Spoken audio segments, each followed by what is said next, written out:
আজ নেতাজি সুভাষচন্দ্র বসুর জন্মদিন উপলক্ষে সাঁইথিয়া ব্লকের আমোদপুরে আয়োজিত হল নেতাজি মেলা। মেলাটির আনুষ্ঠানিকভাবে শুভ সূচনা করেন অনুব্রত মণ্ডল। মেলার উদ্বোধন অনুষ্ঠান মঞ্চ থেকে অনুব্রত মণ্ডল বলেন, নেতাজি সম্পর্কে বলতে গেলে অনেক কথা বলা যায়, কেন তার মৃত্যু এখনো তা জানতে পারল না। অনেক কমিশন হলো, কারণ বার করতে পারলো না। তাই আমরা মনে করি তিনি অমর থাক।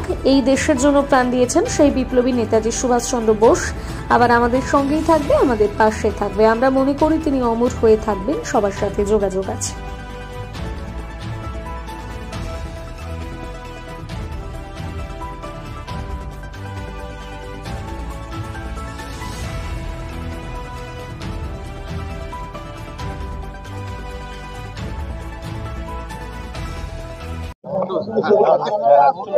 হ্যাঁ বলো দাদা, নেতাজি মেলায় এসেছেন, কেমন লাগছে? ভালো লাগছে।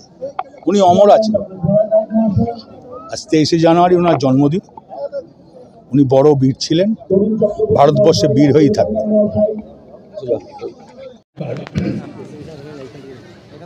আজকে 23শে জানুয়ারি খুব একটা আনন্দের দিন।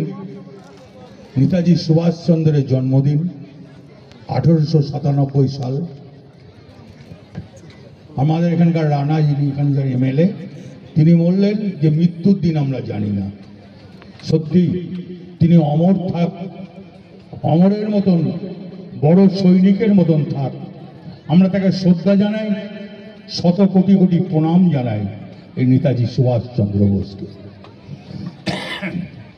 আছেন মঞ্চে এখানকার এমএলএ, আছে সাঁইথিয়ার ব্লক প্রেসিডেন্ট সাবের আলী, আছেন সাঁইথিয়ার ঝোকন, আছেন সোমনাথ সাধু নিমো, আছেন এখানকার মান্নান ভাই আমার, আছেন লাভপুরের তরুণ, আছে আমাদের সঞ্জীব টিকু, আছে আরো অনেকে আছে, রাজীব চাই, সবাই আছে এখানে, টমটম সবাই আছে, 6টা অঞ্চলের অঞ্চল প্রেসিডেন্ট আছেন, সব থেকে পরিণাম ব্লক প্রেসিডেন্ট আছেন, প্লাস আমোদপুরের অঞ্চলের মানুষ আছেন, অনেক মা বোনেরা আছেন, যারা আমার চেয়ে বড় আমার প্রণাম নেবেন, যারা আমার ছোট অন্তরের ভালোবাসা নেবেন।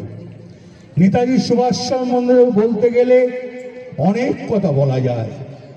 কেন তার মৃত্যু এখনো পর্যন্ত জানতে পারলো না? এত কমিশন হলো, কেন বার করতে পারলো না? তাই আমরা মনে করি তিনি অমর থাক। এই দেশের জন্য প্রাণ দিয়েছে সেই বিপ্লবী নেতাজি সুভাষচন্দ্র বোস আবার আমাদের সঙ্গেই থাকবে, আমাদের পাশেই থাকবে। আমরা মনে করি তিনি অমর হয়ে থাকবে। সবারই সঙ্গে তার যোগাযোগ আছেন। জয় হিন্দ, বন্দে মাতরম। মমতা ব্যানার্জি যে উন্নয়ন করছে, যেটা রানা সিং বললেন, মমতা ব্যানার্জির উন্নয়নের সঙ্গে থাকুন। মা বোনেদের বলবো, 75টা প্রকল্প, এ কি ভাবা যায়? এ ভাবা যায় না। এটা মমতা ব্যানার্জি বলে সম্ভব, অন্য কোনো মুখ্যমন্ত্রী হলে সম্ভব ছিল না। তাই আজ বাংলাকে এই জায়গায় নিয়ে গিয়েছে। আবার মমতা ব্যানার্জি 26-এ ব্যাপক ভোট নিয়ে, ব্যাপক এমএলএ সিট নিয়ে মমতা ব্যানার্জি আবার মুখ্যমন্ত্রী হবে, আপনাদের আশীর্বাদ নিয়ে। জয় হিন্দ, বন্দে মাতরম।